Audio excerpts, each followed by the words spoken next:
to be awarded the Silver Circle Award by NATAS. It's very humbling to think that over the course of my career that I've been able to make a difference, especially in the community that I've adopted as my home, Portland, Oregon. Love the city, and I love the people in the city. As Essex said, I started out in radio. I wanted to be a lawyer when I was at Cornell. And I started in campus radio my senior year in college, caught the broadcasting bug, and always had an interest in community and public affairs and wanting to let people know what was going on where they lived. So I went into news. I started my own news department at a radio station in Rochester, New York, which is my hometown. Started hiring people to do the news, and that became my mission, my task in life. Family brought me to the great Northwest, and Portland, Oregon has become a place that I could not imagine not living in. It's been a fantastic place, and it's also been a place where I've been able to grow a career and a life. One of the things that really humbles me about this entire affair is you might have noticed that I'm the only African American honoree tonight. And being in the Pacific Northwest, you may have noticed there are a lot of white people here. It was the only place that I've ever lived, and I lived in New York City, I've lived in upstate New York, I've lived in Trinidad, West Indies, where I actually felt like a minority, where the word minority actually meant anything.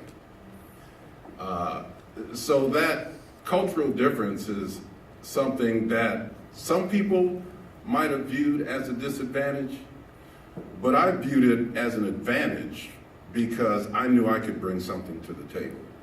I knew I could bring a perspective to the table. I knew that I could bring voices that hadn't been heard to the newscasts that we do. An example of that is in the mid-1980s.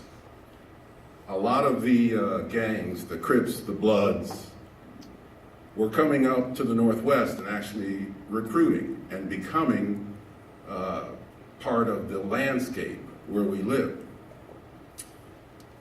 There were a lot of people in my newsroom who didn't believe it was happening. It's because, well, you don't know any black people. Well, there's a photographer, a fearless photographer, who was a partner of mine and a good friend of mine, went on to work for CBS News, worked with Bob Simon on international reporting. Name was Morris Banks. Morris Banks went out and he actually captured some of the gang activity that was going on and some of the recruitment. No one else at our station could have done that. He brought it to me and we looked at it and we agreed, yes, this is going on. And we presented it to our community. At which point they finally realized, before the first gang-related shooting in Portland, that yes, this was real. This was actually happening. Those type of stories are the stories that I've been able to bring to Portland, Oregon. And in the environment that we're in now, being a reporter is sometimes tough. Being an anchor who's recognizable is tough. I didn't get into this business for recognition. I got into it because I had a real love for the community and a real desire to let people know what was going on. But in this age of so-called fake news and alternative facts, many of us who are in this business are under assault. I won't bore you with some recent incidents that have happened to me where people have actually confronted me. And I didn't know whether it was based upon the fact that I'm in the news business or based upon the fact that I'm African American or a combination of both. But we are fighting for our respect right now. People don't believe us, and many times it's because of their political views or their backgrounds, and they're just not exposed to the totality of life that we experience. So it's important to me to get it right. When people come in, and there's a lot of cutting and pasting in our business now. The consolidation in the business, there are companies just gobbling each other up, and there's a lot of content that just gets passed on without being really thoroughly examined.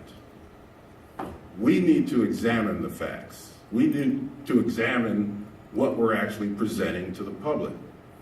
And I think that that's part of what my role is as an anchor for a show, to act as a managing editor, to act as a gatekeeper in a sense. So I really view what we do as very important. I view it as critical, especially now with the skepticism that surrounds us. So this means a lot to me, to be recognized and to know that I've made a difference, especially in the community in which I live. So thank you. I'd like to thank the Academy. I've always wanted to say it.